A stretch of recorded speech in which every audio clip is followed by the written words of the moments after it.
If you're interested in space and communications, such as technology, policy, business, and operations, take a look at the Cosmic AES Signals in Space. Produced in partnership with the CyberWire, Signals in Space offers a monthly overview of news in this sector. Check it out at cosmicaes.com/tech-news. That's cosmicaes.com/tech-news.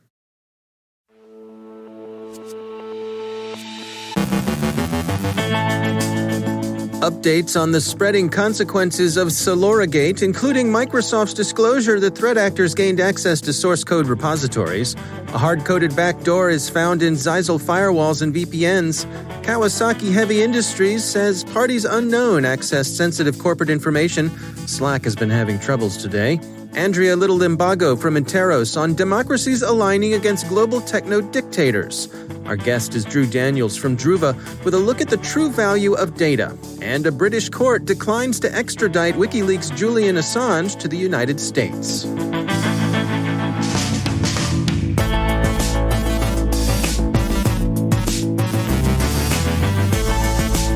From the CyberWire studios at Data Tribe, I'm Dave Bittner with your CyberWire summary for Monday, January 4th, 2021.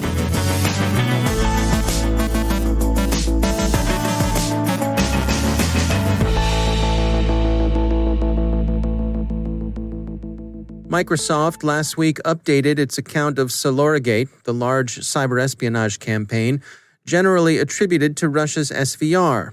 Redmond says the threat actors gained access to several of the company's source code repositories. The intrusion is believed to have been limited to inspection of the code.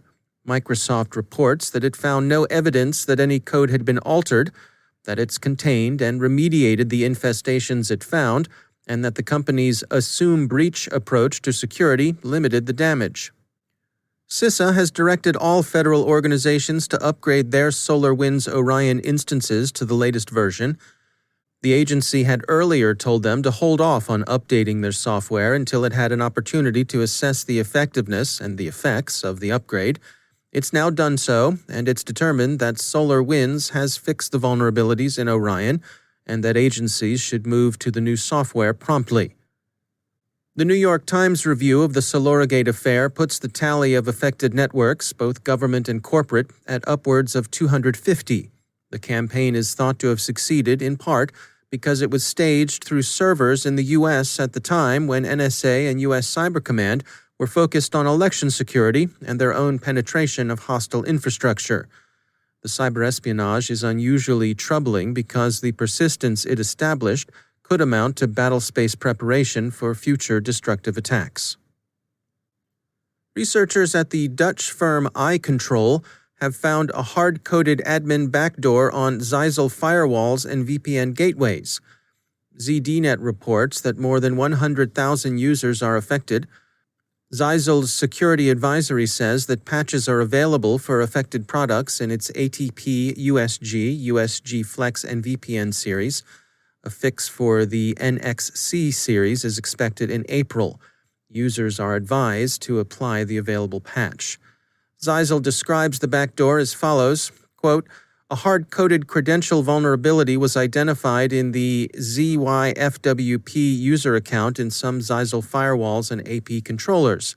The account was designed to deliver automatic firmware updates to connected access points through FTP."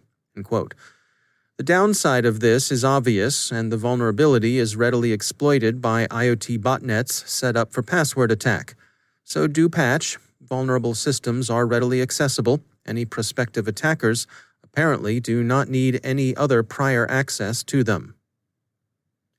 Kawasaki Heavy Industries disclosed last week that its networks had been subjected to unauthorized access by external parties unknown. The Tokyo-headquartered industrial conglomerate says that sensitive corporate information was exposed, but that no personal data were at risk. Reports in the Japan Times suggest that the information compromised was related to defense programs, but beyond that, little is publicly known about the incident. The intrusions were first detected in June. The company says that it had completed remediation by early December. The first work week of the new year got off to an unpleasant start with respect to the widely used business collaboration tool Slack. Slack users began to experience outages around 10 o'clock this morning, and at 11:30 the platform declared that it was a general outage. "Something's not quite right," was the understated notification posted to the company's status page.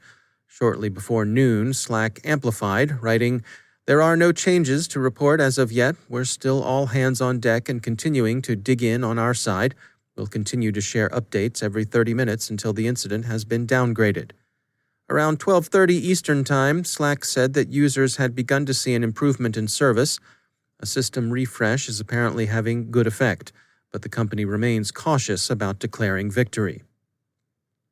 In the UK, the Westminster Magistrates Court has blocked extradition of WikiLeaks impresario Julian Assange to the US. TechCrunch reports that Judge Vanessa Bereitzer denied the US request on the grounds that sending Mr. Assange to the US would be sufficiently oppressive to drive him to suicide, and that his intelligence and resourcefulness would make it unacceptably likely that he would be able to evade suicide prevention measures. The decision represents this as more of a judgment of the accused's psychological and emotional state than a finding of inordinate harshness in the U.S. justice system. Mr. Assange faces 17 counts of violating the U.S. Espionage Act and 1 count involving unauthorized access to a computer system. The U.S. has 14 days to appeal and has announced its intention of filing additional charges against Mr. Assange. The New York Times notes that the judge did not find bad faith in the U.S. extradition request, and the Washington Post says that Judge Bereitzer's rejection of claims that the charges amounted to a violation of free speech guarantees amounted to a partial win for the U.S., which show no disposition to abandon the case against Mr. Assange.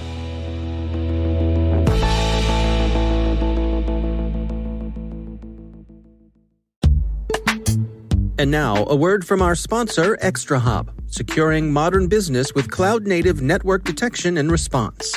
The massive shift to remote work has turned the reality of work on its head. With cloud and multi-cloud adoption, comprehensive visibility is more important than ever. But in order to protect your business, you need more than unified visibility. You need intelligence response workflows so teams can collaborate easily and act quickly. ExtraHop helps organizations like Wizards of the Coast detect threats up to 95% faster. As John Kreese, senior IT engineer, puts it, quote, "ExtraHop is helping us accelerate cloud adoption by ensuring our workloads are secure." See how it works in the full product demo, free and no forms required, at extrahop.com/cyber. That's extrahop.com/cyber. And we thank ExtraHop for sponsoring our show.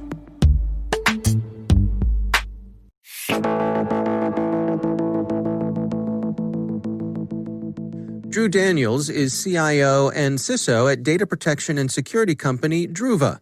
They recently published the 2020 edition of their Value of Data report, and Drew Daniels joins us to discuss their findings. Drew, welcome to the CyberWire. Thank you. I'm happy to be here. So, Drew, let's start with some basic stuff here. This is the inaugural year of your Value of Data report. What prompted the creation of it? Well, I think there was a number of things that we looked at in this. When we were thinking about this report, we knew that everybody was experiencing this pandemic, and that it was clear to us that they may not know where their data is or how it's being used. And I think that the other thing that we learned from this survey is that many companies struggle to know what is the critical data that they have. Well, let's go through the report together. What were some of the key insights that caught your attention? As a security professional who's been doing this for a long time, there weren't a lot of things that really caught me off guard.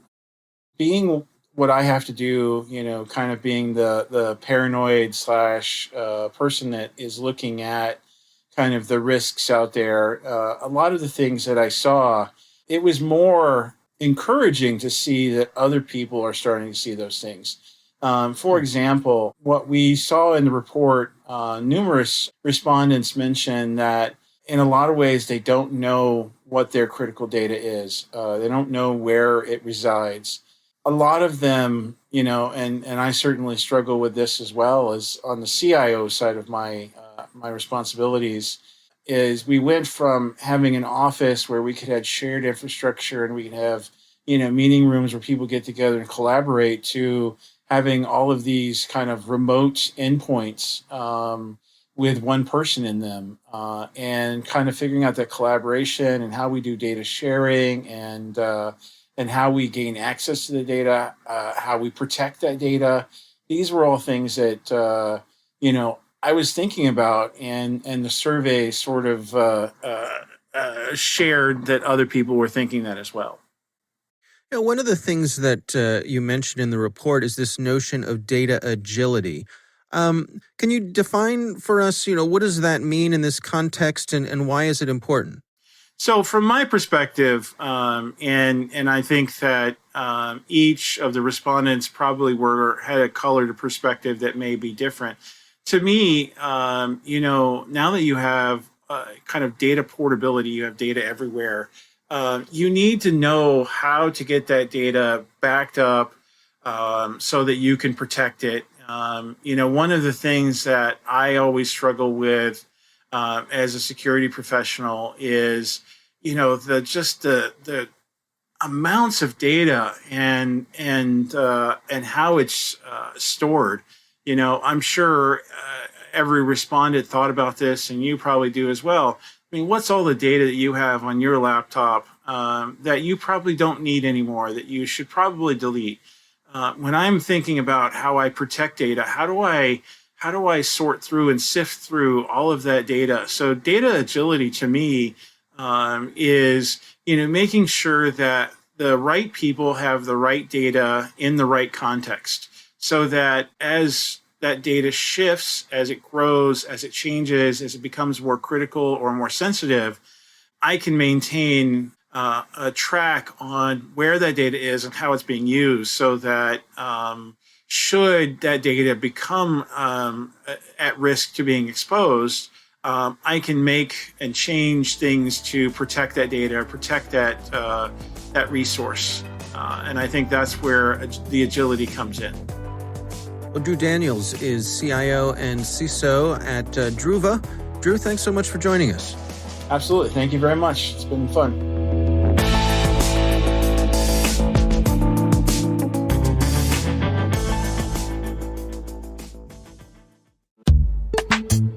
And now a message from our sponsor, Linode. Whether you're working on a personal project or managing enterprise infrastructure, you deserve simple, affordable, and accessible cloud computing solutions that allow you to take your project to the next level. Simplify your cloud infrastructure with Linode's Linux virtual machines and develop, deploy, and scale your modern applications faster and easier. Get started on Linode today with $100 in free credit for listeners of the CyberWire Daily Podcast. You can find all the details at linode.com/cyberwire. Linode has 11 global data centers and provides 24/7, 365 human support with no tiers or handoffs regardless of your plan size. In addition to shared and dedicated compute instances, you can use your $100 credit on S3-compatible object storage, managed Kubernetes, and more. Visit linode.com/cyberwire and click on the Create Free Account button to get started. And we thank Linode for sponsoring our show.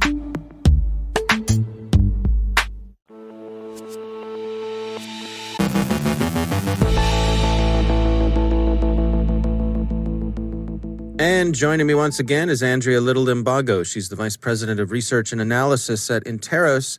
It's great to have you back. I wanted to touch today on what I'm sensing is some pushback from governments when it comes to some of these big social networks, some of the big tech companies. I wanted to get your take on this. What are you tracking? Yeah, I think that there definitely is. And that's, on the one hand, we've seen the techlash starting to grow in the United States. And so that's pushing the governments. And that actually is occurring, in many democracies, given the widespread disinformation and various data sharing scandals and so forth. And so democratic governments are starting to push back on that. And what they've really been doing, for a while has been more piecemeal approaches, not just to big tech, but just to the broader range of insecurities through the internet, and everything from cyber attacks to concerns over government access to data in certain countries and so forth. And so what we're seeing is that, as both the social media or the social network companies on top of the techno-dictators together have basically been a driving force in shaping the internet, that democratic governments are finally getting their head out of the sand and trying to push back and help and push forward some policies and regulations to rein that in a bit. And so it's going to be a balance, and we're really in the very nascent stages of that. And one example of it is United Kingdom earlier this year announced an initiative to do a 10 democracy pact for 5G networks. And so with that, what they're arguing is to have basically a pack of 10 democracies focus on trusted software and hardware within the broader 5G networks.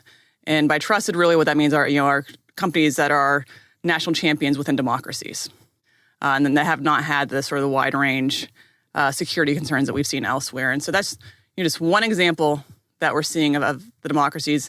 Australia, Japan, and India are focusing on a supply chain alliance, which has a huge technology component to it as well. And so that's where we're really just starting to see some of these start to pick up. And, the interesting thing is, I really do think that COVID-19 has accelerated some of this. And so, some of these trends they were under the surface already and starting to emerge, but COVID-19 has accelerated, just like has disrupted and upended every aspect of our life. It has done so as well in the realm of tech alliances among democracies as well. You use the term techno-dictators. That's new to me. How do you define that? Yeah, no, it's a good question. And there are a couple different terms, techno-dictators or digital authoritarians. And so it really is the use by generally authoritarian governments, but I will say that some democracies are starting to borrow from their playbook of trying to get complete control of information, both within their own national sovereign borders, but also using the internet through various means, cyber attacks, disinformation, censorship, to also push forth their own incentives and their own narrative globally. And it's a wide variety of tools, but it's really how the dictators have leveraged technology and largely the internet, but also moving into the areas of AI and how they've been using bots over time. So it's really across the realm of all these emerging technologies, how authoritarians have really jumped on those technologies to use them for their own purposes. And like all technologies, they can be used for good or bad. And the techno-dictators, I would argue, are the ones that are using them to suppress civil liberties, inherent freedoms, controlling people controlling information access within their borders and externally, and then using it even as a tool of foreign policy. And that's where we're seeing those kind of countries are starting to have more and more power. And towards the end of 2019, autocracies had a greater share of GDP than democracies for the first time since 1900.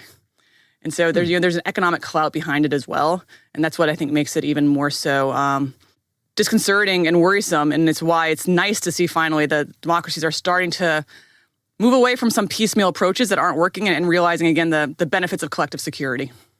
And how is that playing out? Are there some specific ways that you're seeing the democracies teaming up here? Yeah, and I would say again it's very, very nascent. It's the UK initiative, some of the Asian supply chain initiative. In the United States, the Department of State has introduced the Clean Tech Initiative.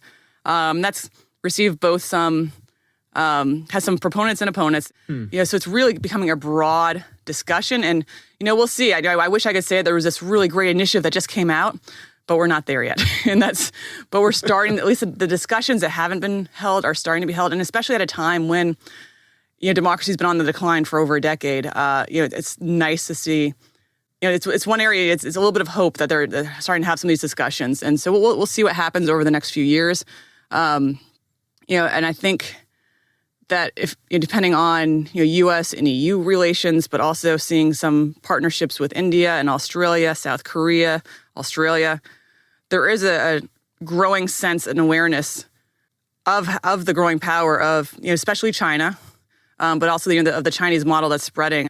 But the democracies are starting to realize that there needs to be some form of government involvement to determine and help shape the future of the internet and of basically of societies at this point, of the digital revolution.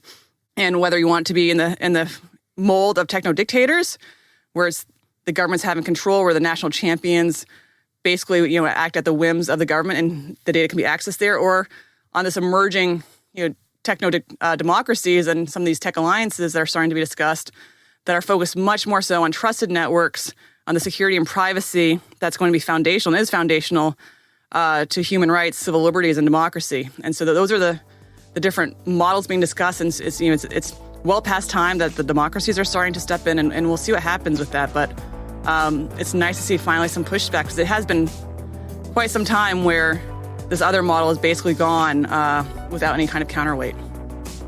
All right. Well, Andrea Little Limbago, thanks for joining us. Great. Thank you so much.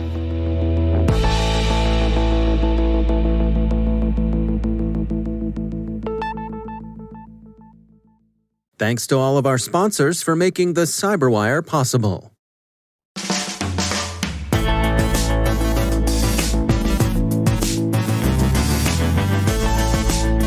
And that's the CyberWire. For links to all of today's stories, check out our daily briefing at thecyberwire.com. And for professionals and cybersecurity leaders who want to stay abreast of this rapidly evolving field, sign up for CyberWire Pro. It'll save you time and keep you informed. It can bring home the bacon and fry it up in a pan. Listen for us on your Alexa smart speaker, too. Don't forget to check out the Grumpy Old Geeks podcast, where I contribute to a regular segment called Security. I join Jason and Brian on their show for a lively discussion of the latest security news every week. You can find Grumpy Old Geeks where all the fine podcasts are listed, and check out the Recorded Future podcast, which I also host. The subject there is threat intelligence, and every week we talk to interesting people about timely cybersecurity topics. That's at recordedfuture.com/podcast. The CyberWire podcast is proudly produced in Maryland out of the startup studios of Data Tribe, where they're co-building the next generation of cybersecurity teams and technologies. Our amazing CyberWire team is Elliot Peltzman, Guru Prakash, Stefan Vaziri, Kelsey Bond, Tim Nodar, Joe Kerrigan, Carol Terrio, Ben Yellen, Nick Valecki, Gina Johnson, Bennett Moe, Chris Russell, John Petrick, Jennifer Iben, Rick Howard, Peter Kilpie, and I'm Dave Bittner. Thanks for listening. Happy New Year. We'll see you back here tomorrow.